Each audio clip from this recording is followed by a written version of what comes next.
Hello, I'm Sketches.n.Scrubs. Thank you for tuning into this video. I make weekly art tutorials, paint-alongs and vlogs, and today I wanted to go through a review of the Cotman Watercolour set that I got from Amazon earlier. So it's a set of 45 half pans. I bought it for £37, but checking the price now I can see that it's $35.26 on Amazon. So it comes with this leaflets just to introduce the colors, the pigments, and then gives extra detail into how color fast they are, and essentially highlights all the colors that are there. I'll do a review, swatches, and then a speed painting. It's like eye candy having so many paints, but they are all individually wrapped. Much later. I've put links to the supplies, both this one and others I'd recommend down below. So after I unwrapped them, I decided to keep the wrappers and create a swatch of each colour so that I'd know the features and the colour names. I just wanted to start by highlighting that you do not need this many colours. In fact, you could probably get away with just having 6 colours, them being different versions of the primary colours. If you look online, you'll see a lot about warm colours versus cool colours, and when I was initially looking at watercolours I found it really confusing, so I just wanted to give a brief summary to explain why you only need 6 colours. If you understand what colours are cool versus warm relative to each other, then you'll have a better understanding of how to mix the colours that you want and how to make vibrant colours or to mute them down. A brief overview is that colours heading towards blue will always be cool and colours heading towards red will always be warm. With the 3 primaries you can make most colours, so if you mix blue and yellow you get green, yellow and red you get orange, red and blue you get purple. If you look at yellow, for example, a cool yellow which heads towards blue will make a nice green, whereas a warm yellow which heads towards red will make an orange. If you get this mixed the other way round, i.e. mix a cool yellow with a red, then you will still get an orange, but it will be a lot duller and less vibrant than if you'd used a warm yellow, and vice versa. If you were to use a warm yellow to mix it with blue, you would still get a green, but again it would be a bit muddier and a bit darker. Now looking at mixing blue, like I mentioned earlier, any colour heading towards red or mixed with red is warm. So a warm blue is a blue that's closer to purple, and makes a nicer vibrant purple, whereas a cool blue heads towards yellow and makes a green. When looking at the reds, a red that is cooler is one that's heading closer to blue, i.e. it looks a bit more purplish, and when you mix it with blue you get a nicer vibrant purple. Whereas a warm red looks a bit more orange, and when mixed with yellow will make a nice and vibrant orange. Same with the other colours, you can mix a warm or a cool red with any of the colours, but it's just a question of getting the vibrancy, and if you follow these rules then you'll get the colours that you want. So in a nutshell, if you had a watercolour set that had a warm and a cool version of yellow, red and blue, then you could mix any colour that you wanted, and if you were to mix all 3 you would end up with black, so you wouldn't necessarily need to get a black either. If you were using other mediums like acrylic or wash or oil, the same would still apply, but you would need white. I don't use white in watercolour, but there is a place for it if you want to mute down certain colours. I just tend to make colours lighter by using water. So let's get swatching. The palette contains 39 colours with 6 extras, coming up to 45 half pans. It has a plastic kind of covering and 2 areas that you can use as individual palettes. This makes it great if you like painting in the studio, but I found it incredibly clunky and it took up quite a lot of space on the table, so it's not something that would really be great for, you know, painting on the go, but if you're just painting at home then that's fine. To give you a brief idea, that's the first yellow that I used was a cool yellow, and then the second one is a warm yellow.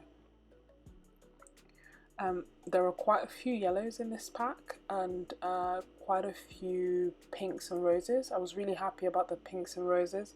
The yellows, I just found that I think there's only 1, maybe 2 core yellows, and then the rest of them were just really warm and maybe a bit extra. I think I would have rather had different versions or different colours, but hey ho, it's not too bad. But for now, I'll let the painting continue. So I aim to keep the swatches as a reference just so that I know what colours are available to me, but also to remember the key factors of the colours and the pigments for reference later on. I end up making a mini version again in the order of the palette, just so that I can carry that around in my sketchbook, or just have it beside me when I'm painting to help with the colour selection, because when the palette is dry and you're looking at the colours, they all look quite similar and it can be quite difficult to distinguish actually what colours they are. So that's a little tip that I'd recommend for you as well. Overall, I think that the set is quite good value for money. I don't think that the beginner needs this many colours, but I think initially, especially if you're not that confident mixing colours, it can be quite nice to have a wider range of colours available to you. I do think that it's not that great for travelling, but it's good if you're just going to be using it at home, in your studio or in your bedroom when you're painting. The top part of the palette is attachable, so that's nice because it does mean that you can make it take up less space if need be.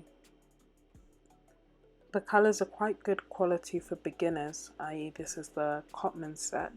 I do find, and I don't know if you can tell in the video, that some of the colours didn't quite lay well on the paper, but in hindsight I actually think that's a consequence of the paper and not the paint itself, because since then I've been trying to paint with this set on a different type of paper, and it's actually blended and worked quite well and given like really nice effects. As well as the quality, I think another plus is the range of pinks that are available, and the purples. They're really nice. I do wish that there were more yellows, in particular more cool yellows, as I think there's only 1 or 2 that are cool and like 4 that are warm, and pretty much the same shade. The set is also a bit lacking in reds, but if I could only get 6 colours, I would get the lemon yellow hue, which is the core yellow, the yellow ochre as my warmish yellow, I'd get the cadmium red deep hue, and my alizarin crimson hue as my core and warm reds. And then for the blues, I would probably get the ultramarine blue and the intense photo blue. My favourite colour and most used colour at the moment in the set has to be the rose madder hue and the permanent rose, so the pink shades I really like in this set. Used pretty much all the colours in this set at the moment, and you'll see me use them in upcoming videos. I do think it's a good set. I think that as a beginner it might be worth starting with the smaller set by Cotman. They have like a travel set, or trying a Van Gogh watercolour set, just so that you can actually see, 1, if you like their paints, and 2, get comfortable with mixing colours, and then expand your colour range therefore. And also it's just cheaper and more portable, so I would probably start with a smaller set and then work your way up to this big set.